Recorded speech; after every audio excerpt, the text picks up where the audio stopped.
Bismillah. Assalamualaikum. Hari ni kita nak buat demo live macam mana guna kad IC kita untuk beli minyak RM1.99. Jom. Langkah pertama, pilih jumlah. Katalah kita nak RM10. Buat bayaran. Lajunya.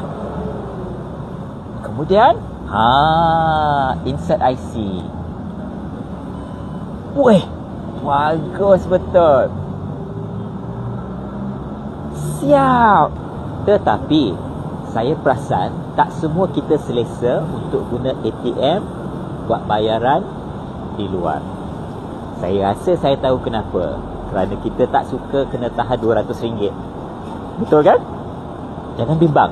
Saya cuba kongsi dengan anda macam mana untuk elakkan. Jom. Langkah pertama sama dengan tadi. Pilih jumlah. Katalah kita nak isi RM3 bawa motor. 3. Yang ni jangan wave. Tapi masukkan kad.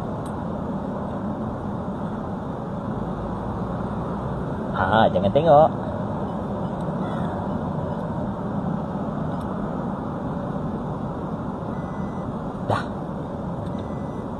Dah boleh isi.